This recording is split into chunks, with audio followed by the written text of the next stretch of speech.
Now we're going to do 5 things I love about this bike. Number one, first and foremost, is going to be the cost. The absolute it's $1,100-ish, brand new to your door, I believe, somewhere around there. I know it's like $8.99 or $7.99 or whatever, but you got shipping. So by the time you get it to your door, we're going to say it's about $1,100. It's an $1,100 bike. Yes, you can get it street legal. Yes, it is a process in some states. Some states, such as South Dakota and Utah and Arizona, they'll just let you register it. I know there's others. I think Washington, you got to go to a dealership and get them to sign off on a checklist. You bring that to the DMV, and they give you a title. So some states make it super simple. Michigan is super simple. Wisconsin, they're going to tell you to go to hell and go elsewhere. But then you go elsewhere, you get a plate, you put it on there, and then if you get pulled over there and be like, well, why didn't you register it in Wisconsin? Well, because they told me to go elsewhere, you know. Okay, so that's number one, is the price. Number one is the price that I absolutely love. Number two, it's got a 19-inch front, 16-inch rear tires. They are DOT knobbies. They do grip pretty good. This is the first bike I've ever been able to ride through the snow. Granted, it's only the second one I've ever tried to ride through the snow. But I just dug through and just kept going. I guess I can't really say the tires, just the overall layout. I mean, look at this. You got DOT tires. You've got, look at these forks. For a 125, these forks are, and they're inverted. I think, yeah, they're inverted. So, you know, they're better than my X-Spect. You know, they're better than my bike that's twice the price of this one. You know, and not quite twice the speed, not quite twice the power, not quite twice the engine size, none of that, you know. But overall, what it comes with, you've got good tires, you've got dual disc brakes, you've got, you've got a really good peg right there. I like these pegs. I have no interest in changing out the pegs, but you've got a rear disc, which is absolutely wonderful to have. It's got a lot of grab. It grips up pretty good. So that's going to be number two, is what you get with, you know, your suspension, your tires and everything. It's got an adjustable rear shock, which is nice. It's got something on here. I don't think these are adjustable at all, but you know, whatever. They're not adjustable. That's fine. I'm going to see if I can fit these on my X-Spect, and if I can, then I'll order another set. And I'll just get some measurements and see if that'll work. Alright. So number three things that I love about the bike is it's super simple. It's super simple to get to. It'll teach you a lot if you want to learn how to wrench on bikes, if you want to learn how to ride, if you want to learn how to do some trail riding, off-roading and everything. It's got a decent amount of torque. Got a decent amount of torque for its size. It's got a decent amount of power for its size. It's a 125 and it's a clone, so you can do a lot with this engine. You can do a big bore kit. You can take that up, put a 140, a 190. People are taking, like, on Groms, which is absolutely not a Grom. It's not even a Grom clone. What does that look? Kind of gapped. Oh no, that's just a gasket. Okay, we're good. Everything's easy. Everything's right here. Everything is. I took this out and I didn't have to remove fairings. I didn't have to remove anything. I didn't have to do anything. I just did it. You know, everything you figure out what it is you want to upgrade, and yes, it's a process of not knowing, okay, I'm going to go order new forks. Well, now I got to figure out which forks it takes, you know, which, you know, I don't know how any of that works yet. I don't know any of it, but I know I'm going to get to learn. So if you don't like to learn that, then that's probably not a pro to you, but for me, it's a pro. And parts, I guess number three, I guess, are going to be parts.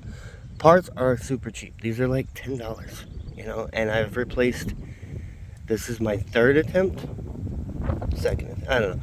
It comes with a 14, and I put on a 16. I have a 15 and a 17, and I'll try those, you know. But everything is super simple to work on. I don't like this type of wheel adjuster, but that's just because I don't know it. It's lightweight. This thing's like 180 pounds or something like that. This thing is ridiculously lightweight. And it's got a nice little shorty exhaust that sounds kind of throaty. I know.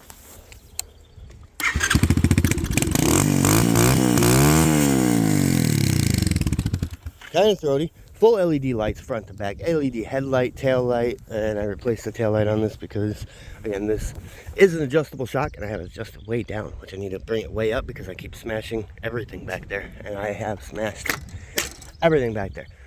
You get it delivered to your door, you could have it together in a couple of hours.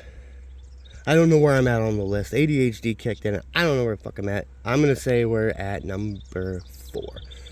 Number 4. Just the overall quality. I'm impressed for $1,100. Quality for $1,100, you know. The quality of everything is just, you know, it's just there. It's, the forks are thicker. These brake levers are fine. You don't really need to replace these brake levers until you break them, of course, you know, and it's adjustable, and it comes with everything you need. These are the stock mirrors, I believe, that are aftermarket. They're just like the aftermarket ones that I buy because I break these things all the time. It does come with 2 LED turn signals, LED headlight, LED brake light. Everything is just, it's bright, it's clear, it's nice to see. You can see pretty good with that, but you know, I'm not. And look at it, you get an adjustable clutch here. The clutch adjusts here. I didn't even notice that. So you got an adjuster here, here, and down there. I guess you don't really have it down there. It's on this side. But, no, it's on that side. But everything is super simple. I do got to adjust the valves, but you can just get in there right here and adjust your valves, you know. Everything's right there. So number 4 is the quality of the parts that you get for the price. It doesn't come with a steel braided front, you know, steel braided brake lines, but they're super cheap to get. And my other one came with steel braided brake lines, but not this one. It does have a little bit of a small brake in front and back, but it has no issues with stopping, has no issues with any of that. And number 5, what would I say is the number 5 thing I love most about this bike? Because I didn't really go into a good list or anything. I just kind of started rambling about shit. I lost my number placement, but we got to be at number 5 now. I covered most of it. I mean, the cost, the parts for the price, you know, the value for the dollar. And I mean, that's what it is. It's the value.